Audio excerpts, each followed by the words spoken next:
right, good evening, everybody. This is Office Hours with Hyperscore with the team from New Harmony Line. I'm June Kinishida, I'm the Executive Director. And like Peter, would you introduce yourself? I'm Peter Torpe, I'm the CTO for Hyperscore. And Cece?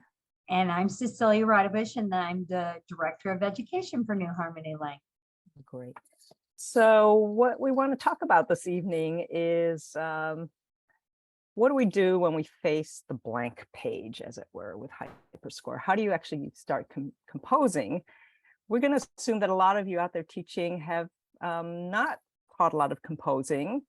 We hope you are, because we want you to see Hyperscore as this liberating tool that will let you go places that you didn't think you could go before with your students. And so one of the things that might be a little intimidating is if you have never composed yourself or never taught others to compose, how do you get started? So Peter, I'm going to ask you that question because you've done a lot of workshops with kids. And so how do you face the blank page? Yeah, and sometimes I have an idea or even if just a little tune, and I can go into Hyperscore and I can put that down and start at least from that. But when you're doing workshops and whatnot, sometimes I just need to compose something and I don't have anything in mind. I just need to make something. And we talk a lot about inverting the pedagogy and ways of encouraging kids to explore. And I think just now I'm realizing that that's a little bit of what I do internally too. When I'm facing the blank page, I need to compose something. I'll open a melody window and I'll put a note in, and then a second note. Do I want it higher or lower? Okay, do that. And then usually by the third note, I want to adjust the duration. And I start doing that, and I'll listen to it a few times. And if I like it, maybe I'll make the window longer and add on to it. And then at least once I have one melody window, I'll go straight into the sketch window and start drawing with it. And then that'll start triggering ideas of, oh, I need another melody, or I need a bass line, and I can go and I can make those too. Great. Cece, what about you? How do you face the blank page? Just this summer got a challenge from June because I had actually never composed with Hyperscore. I taught it passionately for 15 years. I directed the beta pilot test, but I never composed myself. And I'd always had students, the first thing I had them do was recreate something they already knew, like hot cross buns, or you always had the kid who did Star Wars, but hot cross buns, just to get an idea of how the note values work, but or how the ups and downs in the harmony or the melody windows worked. And June challenged me this summer to write my own piece, and I spent 40 joyful minutes writing out a version of Summertime from Fergie and Bess, and figuring out the notes for the theme was no problem. But then I created an ostinato, and then I put rhythms in there, and then I put it all together. And actually I found it to be very joyful. And I think that one of the things that I've seen when I've been doing piloting things or workshops with students is sometimes if you just get out of their way, you present them with this is the tool that you have and this is what it does, and then get out of their way, they just do amazing things. And there's a number of things that we have on YouTube that show that creativity that students have when you just give them the ability and the time to create. So that's my number one advice with the blank page. How about you, June? Oh, I rather recently discovered the joys of the rhythm window. Mm-hmm. And the amazing thing about that is you could put almost anything in there. It sounds cool. I mean, it's like, yeah, it's like you have a drum kit and you're just like, but I definitely, so I love playing around with that.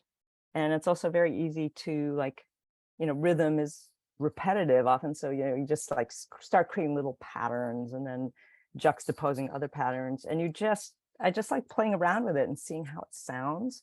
Mm-hmm. You can do a lot just with that. And then you take that and you lay it down in the sketch window and then kind of start like noodling over the top of it with melodies and so on. So, and it's really like listening and then noodling and then going like, like, oh, that could, you just react to it. Like, oh, I like that. I can repeat it, or yeah, maybe it should be higher or lower. So, or change the instruments. So, it's like having a piece of clay and just kind of like shaping it. Oh, Right. look at a little flower here. Look at a little leaf here. Pinch it here, pinch it there. That's what it feels like to me. I wanted to share a cool experience I had just yesterday. Actually, I was listening to the New Yorker Radio Hour, and they had an interview with David Grohl, who was the lead singer of Foo Fighters, and he was, he became famous when he was the drummer for Nirvana, and he's one of my favorite kind of rock kind of musicians out there, and he mentioned, and it was like such a perfect example of inverted pedagogy, and I'm going to blog about this. So he mentions as a kid, like he'd never learned to read or write music, but he had like a guitar or something, he was goofing around, and he was singing with his mother in the car, and he was singing "You're So Vain," and they get to the chorus part, and his mother sings the Carly Simon part, and he sings the Mick Jagger part, like, and they're harmonizing, but he doesn't know that there's this thing called harmony, but he just has this like epiphany, like, oh, you sing two different notes and it is greater than the sum of the parts, it's like there's something happening there. And he got so excited about that, he started, like doing more, with that. So I thought that is such a kind of a natural way into music, is just doing it and then going like, oh, that sounded cool. What is that? So I think that's the experience I think Hyperscore makes possible. The other thing that was really cool in that interview is that because he didn't know standard notation, he said when he started composing music himself on an instrument or with his voice or whatever, he would visualize like rhythm as like a bunch of shapes, like Lego blocks or things that fit together. And sorry. So he would visualize the music as these shapes, and that's how he would kind of compose, by like through these visualizations. And he talks about having become sort of synesthetic, like associating music with colors and geometrical shapes and so on. And I thought, you know what? That's what Hyperscore does. It's a synesthetic way of representing music. And that really, we talk about it as intuitive, but I thought, wow, no, it's like the notes are the length that, you draw them out, they get longer, or you have the rainbow colors, like notes being different colors. So I thought that was cool. I'm going to write about it. I'm going to play around with that language to kind of see if we can, we're always striving for better ways to express the Hyperscore experience, what it's like, why it's so sticky and fun. So I wanted to share that. When composing with Hyperscore is because you're getting that instant feedback in a way that you wouldn't if you were just putting notes on a page. You'd have to stop and play it on an instrument and then go back. Yeah, you can discover something that sounds interesting, and that may not be what you want for that piece, but it's an idea. And that's another way of approaching a blank page, is what have you done before that wasn't part of the piece that you were composing at that time, but was there an idea, that something that happened serendipitously that inspires you to create the next piece? And then maybe you can copy and paste that from one Hyperscore project to another and start a new piece that way. We just got back the results to an informal study that we did, and one of the third graders actually mentioned that one of their favorite parts of using Hyperscore was they could always come back the next day to what they'd written and edit or continue the practice that they've been doing the day before. And isn't it so interesting that a third grader would come up with that insight? Is that I get to come back to this and say I like or don't like it. It's just sitting there waiting for me musically to embellish or redo if I want to do something differently. And I thought that was just really nice.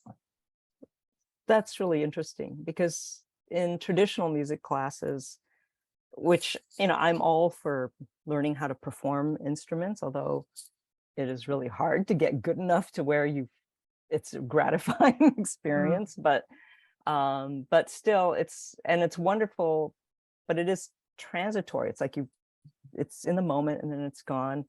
And the next day you may not have that same, same experience. So that's really interesting. It begs the corollary to how do you face the blank page is how do you know when something's done? If you can keep coming back to it, and maybe it's okay that it's never done, that it's always evolving, but then sometimes you may think, oh, this is done, and yeah, I like it as it is. It doesn't need any more, any less, and you can call it done then. I often had students who would do that in the classroom. They'd come over and say to me, I'm done. What do you want me to do next? And I said, well, now that you're done with the task, then it's up to you what to do next. You just have to compose. So what would you do if you had no rules? Go back and do that. And, that in itself lends itself to incredible creativity, because if I've said you have to do 4 measures and it has to have this many rhythm windows and this many melody windows, and now you just have time to create, that's a wonderful opportunity as well. So, and we would have kids who would say at the end of the trimester, but wait, I'm not done yet. So, they might be somebody who always has to go back and fix and tweak. It's never done. Well, great thing with Hyperscore is they will have a free account that they can do that with for as long as they want. Yeah. So I was also thinking about, in classical music, you are usually, told you have to learn all the basics of music theory and, blah, blah, blah, and all this solfege, and before you can even start to compose. And, but of course, in more popular music traditions, like someone like David Grohl composes by improvising on an instrument, which is also wonderful if you can do that. So, but not a lot of people can't. I mean, I was a classically trained violinist. I'm terrified of improvising. I would be like, I don't think I can compose anything if I had to noodle. So I feel like Hyperscore lets you, without having to have those instrumentalist and improvisational chops, be able to do that very directly. And also it's like you could have a band, one person, like if you had a band, you're like, okay, I like that sound, like pianist, let's hear how it sounds if you did that, or drummer, do this. Well, you can be all those things at the click of a button. Let's see how that sounds if it's on a flute or a piano or electric guitar. So I think I was struck on the interviews or the feedback from that class. How many kids? 130 kids or something that were participating. 150. Wow, third graders who participated in this pilot study, and one after the other. I mean, they're just like, it was so much fun. It was fun and amazing. I loved that. Was the operative word, fun. Not just interesting or it was good. They enjoyed it. That's what we want people to have. That just have a blast doing this. And the fact that they didn't have any idea that they could do something like that, because they never had. It was completely new and exciting to them that they had even any possibility of writing something and thinking that it sounded good. And which there's no judgment, right? If it's your piece, you're the one who's deciding, I like the way it sounds, this is my piece. Maybe you like it that somebody else likes it, but that's not the point of the whole thing. Is that you like it. And it's what struck me when I first found out about Hyperscore once upon a time, was that how this is an enabling tool to discover what the potential that people have to compose, that kids have to compose, because they would not have been given that opportunity unless they really invested in it and studied. And here, within a few minutes, you can learn enough to express yourself musically. And I was just amazed by the ability of the program to do that. Yeah.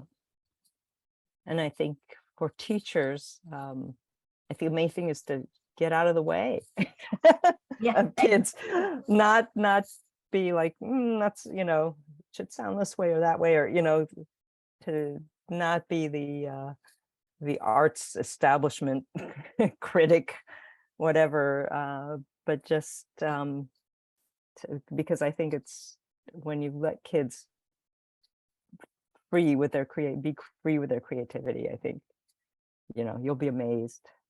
They'll be amazed and you'll be amazed. I've been recently doing a project with a couple of my former students, and they were remarking how on a class that they'd had in the arts in junior high, when I had them, the teacher would actually take points off if you didn't do something exactly the way you were told to do it. And they also had my class where they were allowed to compose, and there were guidelines, but there wasn't, this is the right answer I'm looking for. I mean, if I had 30 kids in the class turn out the same piece, then I missed the mark somehow in the opportunity to be creative. But I thought it was so interesting that they remembered with a little bit of dread about in the other arts class turning in their work and then having it picked apart. You didn't do this right, you didn't do this right, you didn't do this right. Whereas, that was their expression of creativity. And there's got to be a way that you have an opportunity to grade, but maybe that is that you've spent the time being creative. No, if I go over and find you playing Minecraft, that's one thing, but if you're creating, that's exactly what I'm asking you to do. So, I thought that was really interesting that they brought that up to me. Yeah. Yeah, I think there must be ways, and feedback is a good thing to both learn how to receive and accept and incorporate, but that feedback can be constructive, that feedback can be supportive of creativity. It doesn't need to be a judgment against an arbitrary standard. Yeah. I just heard an NPR report this weekend about a teacher. I wanted to look him up. I think his name was Ron Berger, and he's a first grade teacher, and he actually makes one of the things that the kids have to do is they have to write, and then they have to share their draft with somebody and get feedback. And I thought that was really cool because, and that was the big point they were making, is that ability to accept feedback. Somebody says, I really like it right here when you do this, but have you considered putting one more paragraph right here? And accepting what their peers are saying is, here's what I like and what I could see you doing differently, sets them up. They were talking about it. A student was saying to their parent at home that weekend, I've just done this drawing, but now I'm going to make another version using new colors because I want to improve my editing skills. And the person who was doing the presentation on NPR was just glowing about the fact that the child would say, my first draft was just a first draft. Now I'm going to go back and do something different to it. And that's what kids do all the time with Hyperscore. They're going back and saying, this is what I like, this is what I don't like. I'm going to delete this whole window, or yikes, I deleted this whole window. How do I get it back? Because I really love what I was doing. Yeah. Well, I love what Kevin Jennings likes to quote from, what is it? He says, don't be instead of being the sage on the stage, Yeah, be the guide by the side. So, yeah. I think you can't go wrong if you discern the creative kid, the child's intention and what they're trying to do, and you encourage them where that's successful, and then you empower them to more fully express what it is they're trying to do. So you have to honor the intention, and then get them excited about, oh, I'm being recognized, my voice is being heard, and now my teacher's helping me to be heard even more clearly, to be understood better, One of the greatest joys as a teacher is you have kids raising their hands saying, come listen to mine, come listen to mine. It's like that kid on the playground that wants to do something cool and have their parents watch them. You know, as a teacher, to be called over and say, I've just done this incredible thing. And I know when I was I did a substitute teaching gig in May, and I came over and a student had chosen to make a piece in 9/1. They changed the meter to 9/1.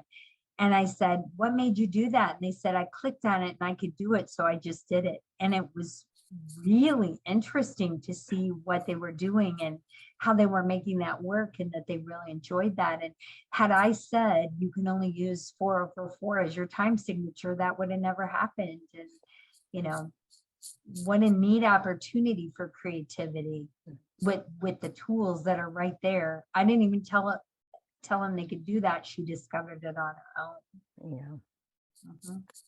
Well, that's amazing. Hyperscore has so much flexibility built into it, and you can accidentally come across something, and then like, okay, what just happened? And then there's a pretty clear explanation of what just happened. So I think that's great.